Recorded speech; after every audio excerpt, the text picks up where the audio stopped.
Welcome to my YouTube channel. आज हम discuss करने जा रहे हैं क्लास 10 के प्रीवियस ईयर के मोस्ट इंपॉर्टेंट क्वेश्चंस के बारे में। सबसे पहला क्वेश्चन है, what is mean by contraception?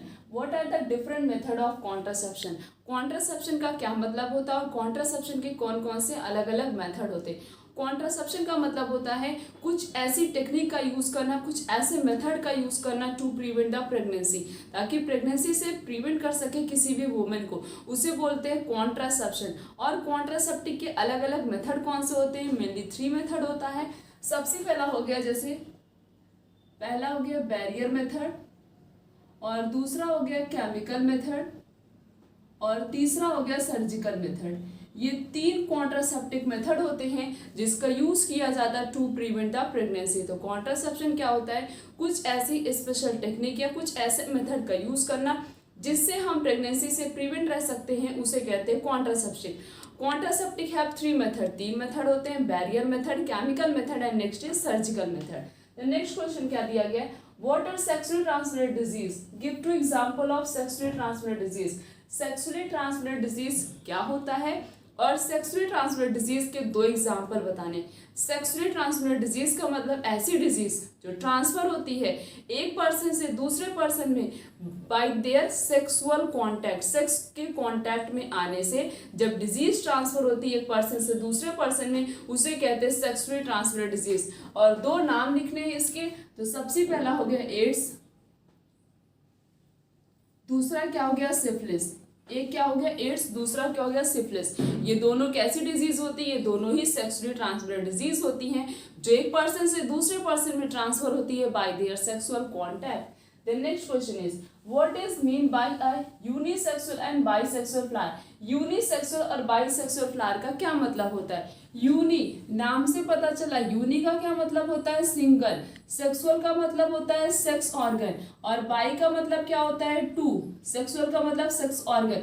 तो कुछ ऐसे फ्लावर्स होते हैं जिनके अंदर मेल और फीमेल दोनों प्रेजेंट होता है, मींस स्टेमन भी प्रेजेंट होता है और पिस्टल भी प्रेजेंट होता है, या हम बोल सकते हैं एंड्रोसियम भी प्रेजेंट होता है और गायनोसियम भी प्रेजेंट होता है, दोनों ही रिप्रोडक्टिव ऑर्गन प्रेजेंट होते हैं, उसे कहते हैं बाईसेक्सुअल फ्लावर। ऐसा फ्लावर जिसके अंदर एंड्रोसियम गायनोसियम दोनों प्रेजेंट होगा, मींस मेल भी प्रेजेंट होगा फीमेल भी प्रेजेंट होगा, उसे कहते हैं बाईसेक्सुअल फ्लावर। और जिसके अंदर या तो एंड्रोसियम होगा या तो गायनोसियम होगा, मींस या तो मेल प्रेजेंट होगा या तो फीमेल प्रेजेंट होगा, या हम शॉर्ट फॉर्म में बोले या तो स्टेमन प्रेजेंट होगा या फिर पिस्टल प्रेजेंट होगा, दोनों में से एक प्रेजेंट होगा, दोनों एक साथ नहीं प्रेजेंट होंगे, एक ही रिप्रोडक्टिव ऑर्गन प्रेजेंट होगा, उसे कहते हैं यूनिसेक्सुअल फ्लावर। तो जिसके अंदर दोनों रिप्रोडक्टिव ऑर्गन प्रेजेंट होता है उसे कहते हैं बाईसेक्सुअल फ्लावर। जिसके अंदर सिर्फ और सिर्फ एक ही रिप्रोडक्टिव ऑर्गन प्रेजेंट होता है उसे कहते हैं यूनिसेक्सुअल फ्लावर।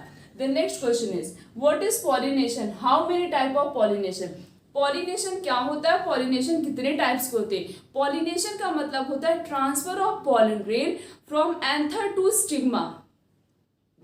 पॉलन ग्रेन का ट्रांसमिशन होना, पॉलन ग्रेन कैसे ट्रांसफर होगा? एंथर से उसके स्टिग्मा पे जाएगा। पॉलन की डेजेंस कहाँ से होती? पॉलन रिलीज कहाँ से होता है? पॉलन रिलीज होता है एंथर से, और एंथर से पॉलन किस में जाता है? स्टेमन में जाता है। किस में जाता है? स्टेमन में जाता है। तो पॉलन ग्रेन का ट्रांसफर होना from anther to their stamen is known as pollination. Pollination उसी को कहते हैं। और प्लांट में अगर ऐसे क्वेश्चन पूछा है प्लांट में पॉलिनेशन क्यों इंपॉर्टेंट है, why does pollination will take place in flower? क्यों होता है पॉलिनेशन प्लांट में या फ्लावर्स में? इसलिए होता है, अगर उनके अंदर पॉलिनेशन नहीं होगा तो फर्टिलाइजेशन नहीं होगा, जब तक फर्टिलाइजेशन का प्रोसेस नहीं होगा तब तक उसके अंदर सीड फ्रूट और लीव्स का फॉर्मेशन भी नहीं होगा। तो पॉलिनेशन बहुत इंपॉर्टेंट प्रोसेस होता है। नेक्स्ट पार्ट में पूछा गया पॉलिनेशन कितने टाइप्स के होते हैं? Pollination are mainly 2 types. एक होता है सेल्फ पॉलिनेशन, दूसरा होता है क्रॉस पॉलिनेशन। अब ये सेल्फ पॉलिनेशन क्रॉस पॉलिनेशन में डिफरेंस क्या होता है? सेल्फ पॉलिनेशन क्या होता है? जब पॉलन ग्रेन ट्रांसफर होगा, ट्रांसफर कैसे होगा? पॉलन ग्रेन ट्रांसफर होगा सेम फ्लावर, फ्लावर भी सेम और प्लांट भी सेम। जैसे ये सनफ्लावर है, इसमें जो है एक फ्लावर है, सनफ्लावर में एक फ्लावर है, इसी के एंथर से इसी की स्टिग्मा पे जब पॉलन ग्रेन का ट्रांसमिशन होता है उसे कहते हैं सेल्फ पॉलिनेशन। फ्लावर भी सेम है और प्लांट भी सेम है। इसी के एंथर से इसी के स्टिग्मा पे जब पॉलन ग्रेन का ट्रांसमिशन होता है, this type of pollination is known as self pollination. Next is cross pollination. नाम से पता चला क्रॉसिंग होना मीन्स डिफरेंट। तो इसमें क्या होता है, जैसे एक हमने ले लिया सनफ्लावर और दूसरा ले लिया रोज। अब इस सनफ्लावर के एंथर से रोज के स्टिग्मा पे जब पॉलन ग्रेन का ट्रांसमिशन होता है, ट्रांसफर होता है, उसे कहते हैं cross pollination. Different plant different flower, उसे क्या बोलेंगे, cross pollination. Same plant same flower is known as self pollination. Pollen grain का ट्रांसफर होना सेम प्लांट और सेम फ्लावर में, उसे कहते हैं सेल्फ पॉलिनेशन। और डिफरेंट प्लांट डिफरेंट फ्लावर, उसे कहते हैं क्रॉस पॉलिनेशन। ये डिफरेंस होता है सेल्फ पॉलिनेशन और क्रॉस पॉलिनेशन के बीच में। Next question is what is food chain, explain with the help of example. Food chain क्या होता है, उसको एग्जांपल की हेल्प से एक्सप्लेन करना। फूड चेन मीन्स एक चेन के फॉर्म में फूड क्या होगा, ट्रांसफर होगा, उसे कहते हैं फूड चेन। जैसे कि एग्जांपल लेके समझते हैं, जैसे कोई प्लांट है, इस पूरे अर्थ पे, इस पूरे इकोसिस्टम पे जितनी भी स्पीसीज होती हैं सब डायरेक्टली और इनडायरेक्टली डिपेंडेंट किस पे होती है, प्लांट पे। तो प्लांट को जैसे ईट किसने किया, प्लांट को ग्रास ओपर ने ईट किया। किसने ईट किया, ग्रास ओपर ने। और इस ग्रास ओपर को कौन ईट करेगा, फ्रॉग। और उसके बाद इस फ्रॉग को कौन ईट किया, सपोज करते स्नेक, स्नेक को ईगल ने। तो यहाँ पे क्या हो रहा है, यहाँ पे एक ट्रॉपिक लेवल से दूसरे ट्रॉपिक लेवल में फूड का ट्रांसमिशन हो रहा है। जैसे कि प्लांट के ऊपर फीड कौन कर रहा है, ग्रास ऊपर। ग्रास ऊपर टोटली डिपेंडेंट किस पे, फूड के लिए, प्लांट के ऊपर। अब फ्रॉग किसके ऊपर फीड कर रहा है, ग्रास ऊपर। फ्रॉग फूड कहाँ से ले रहा है, ग्रास ऊपर से। स्नेक फूड कहाँ से ले रहा है, फ्रॉग से ले रहा है। और ईगल फूड कहाँ से ले रहा है, वो स्नेक से ले रहा है। तो इसमें क्या हो रहा है, एक ट्रॉपिक लेवल से दूसरे ट्रॉपिक लेवल तक कंटिन्यूअस क्या हो रहा है, एनर्जी का ट्रांसमिशन हो रहा है, फूड का ट्रांसमिशन हो रहा है, उसे कहते हैं फूड चेन। एक चेन के फॉर्म में जब फूड ट्रांसफर होगा one trophic level to next trophic level is known as food chain. और ये इसका एग्जाम्पल हो गया। Then next is what is heredity. Heredity क्या होता है, हेरिडिटी का मतलब होता है transmission of character from parent to their offspring is known as heredity. हम लोग कैरेक्टर रिसीव करते हैं, कुछ कैरेक्टर फादर से आते हैं, कुछ कैरेक्टर मदर से आते हैं। तब क्या होता है, वेरिएशन होता है उनके बेबीज में। तो हम कैरेक्टर कहाँ से रिसीव कर रहे हैं, अपने पेरेंट्स से रिसीव कर रहे हैं। तो यही जो कैरेक्टर का ट्रांसमिशन हो रहा है, कैरेक्टर ट्रांसफर हो रहा है पेरेंट से उनकी प्रोजेनी में, उनकी ऑफस्प्रिंग में, उसे बोलते हैं हेरिडिटी। हेरिडिटी का मतलब किसी चीज का ट्रांसफर होना। कोई चीज जा रही है, क्या जा रहा है, पेरेंट्स उनकी प्रोजेनी में क्या जा रहा है, कैरेक्टर जा रही है, हम बोले ट्रेड जा रहा है, उसे कहते हैं heredity. Next question is what are the major cause of ozone depletion. Ozone में डिप्लेशन क्यों हो रहा, मीन्स ओजोन में कंटिन्यूअस होल किसकी वजह से हो रहा। ओजोन में होल हो रहा है due to the presence of CFC। अब ये CFC गैस प्रेजेंट किस में होता है, रेफ्रिजरेटर में प्रेजेंट होता है। सबसे ज्यादा रेफ्रिजरेटर से ही CFC गैस रिलीज होता है, क्लोरोफ्लोरोकार्बन जिसे बोलते हैं। और ये क्लोरोफ्लोरोकार्बन की वजह से हमारी जो ओजोन की लेयर है वो कंटिन्यूअस, उसमें क्या हो रहा है, डिप्लीशन हो रहा है, उसमें होल हो रहा है, जिसकी वजह से स्पीसीज प्रॉपरली सर्वाइव नहीं कर पा रही हैं।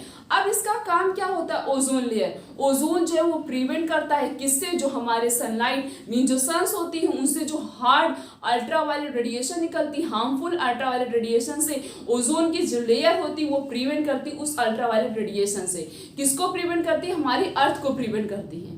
और जब इसमें ओजोन में कंटिन्यूअस होल होते जाएगा तो इससे क्या होगा, अल्ट्रावायलेट रेडिएशन जो है उस लेयर से पास हो जाएगी और जो स्पीसीज सर्वाइव करती उनको वो क्या होंगी, हार्मफुल होंगी। तो मेन ओजोन डिप्लेशन किसकी वजह से होता है, due to CFC that is chlorofluorocarbon. और ये क्लोरोफ्लोरोकार्बन रिलीज किससे होता है, रेफ्रिजरेटर, या हम शॉर्ट फॉर्म में से बोले तो फ्रीज से रिलीज होता है।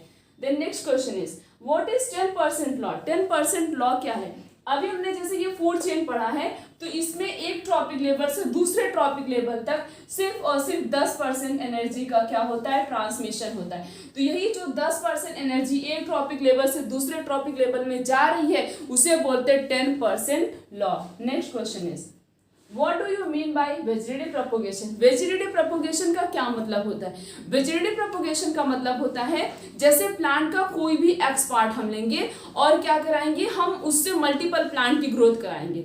मीन्स अगर हमें लीफ मिल गया या स्टेम मिल गया या प्लांट का हमें रूट मिल गया, इन तीन में से कोई एक पार्ट में भी हमें मिल जाए तो उससे हम क्या करेंगे, मल्टीपल प्लांट की ग्रोथ कराते, उसे क्या बोलते हैं, उसे कहते हैं वेजिटेटिव प्रोपगेशन। जैसे एक पोटैटो हमें अगर मिल गया, उसमें क्या होता है, जहां से उसकी आइज ओरिजिनेट होती वहीं उसकी कटिंग की जाती है। एक पोटैटो को 4 पार्ट में काट दिया जाता, डिवाइड कर दिया जाता, फिर उसको जो है सॉइल में डाल दिया जाता। उससे क्या होता, उसी एक पीस से मल्टीपल पोटैटो का फॉर्मेशन हुआ।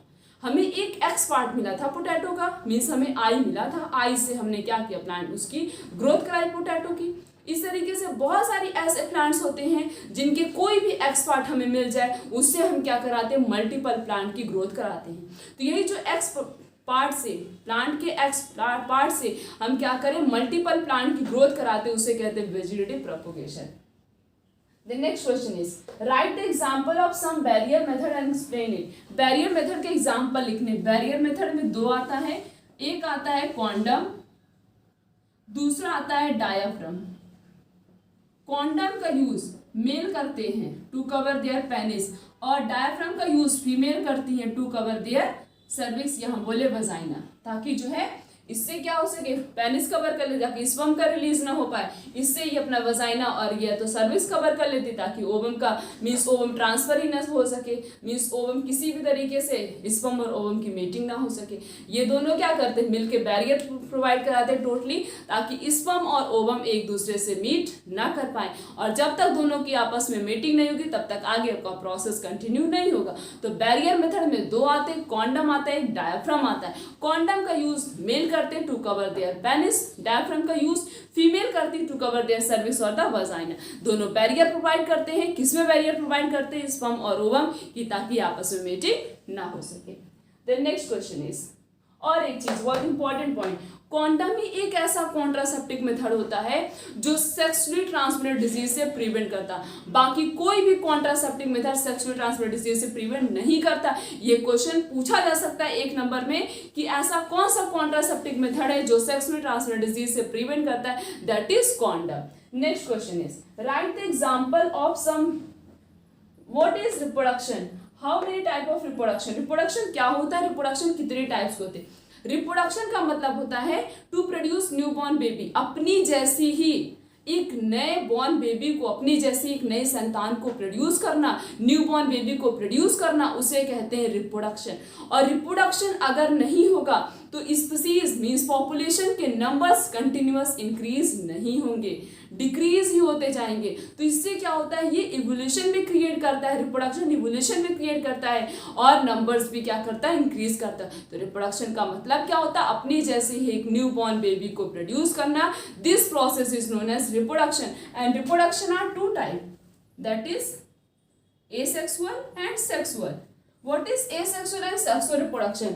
एसेक्सुअल रिप्रोडक्शन क्या होता है, एसेक्सुअल रिप्रोडक्शन का मतलब होता है जिसमें एक सिंगल पेरेंट से नए ऑफस्प्रिंग का फॉर्मेशन होता है, उसे कहते हैं एसेक्सुअल रिप्रोडक्शन। और सेक्सुअल रिप्रोडक्शन क्या होता है, जिसमें 2 गैमेट्स मीन्स 2 इंडिविजुअल से नई स्पीसीज का फॉर्मेशन होता है, उसे कहते हैं हम सेक्सुअल रिप्रोडक्शन। तो एसेक्सुअल रिप्रोडक्शन में production of offspring from a single parent is known as asexual reproduction and production of offspring from a 2 parent is known as sexual reproduction. ये हो गया डिफरेंस किसके किसके बीच में, सेक्सुअल और एसेक्सुअल रिप्रोडक्शन के बीच में। यहाँ पे एक क्वेश्चन रह गया था, कौन सा question, right the basic difference between sexual and asexual reproduction के बीच में बेसिक डिफरेंस।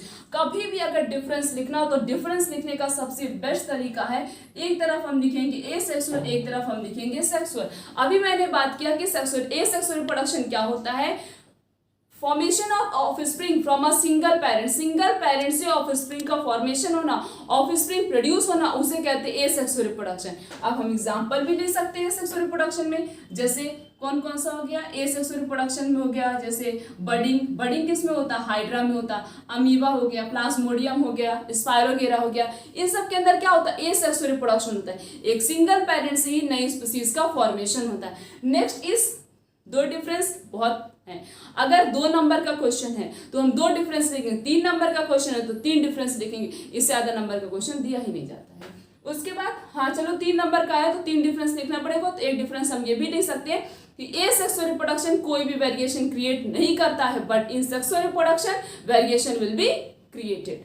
अब सेक्सुअल रिप्रोडक्शन में और लिख सकते हैं हम, पहला डिफरेंस क्या हो गया, नए ऑफस्प्रिंग का बनना, production of new offspring from a 2 parents, 2 parents से नए ऑफस्प्रिंग का बनना, प्रोड्यूस होना, उसे कहते हैं सेक्सुअल रिप्रोडक्शन। एग्जांपल हो गया जैसे cat, dog, human being, apes, ये सब के अंदर क्या होता है, सेक्सुअल रिप्रोडक्शन होता है। तो ए sexual reproduction single parent, sexual reproduction 2 parents. तो हमने इस पूरे लेक्चर में इंपॉर्टेंट क्वेश्चंस के बारे में डिस्कस किया, मींस ये सारे इस पैटर्न से क्वेश्चन पूछे जा सकते हैं और इस क्वेश्चन का आंसर हम कैसे लिखेंगे इजी फॉर्म में, इसके बारे में हमने डिस्कस किया। आने वाले लेक्चर में इस तरीके से और भी बहुत सारे क्वेश्चंस के बारे में डिस्कस करेंगे। आज का लेक्चर यहीं तक, थैंक यू।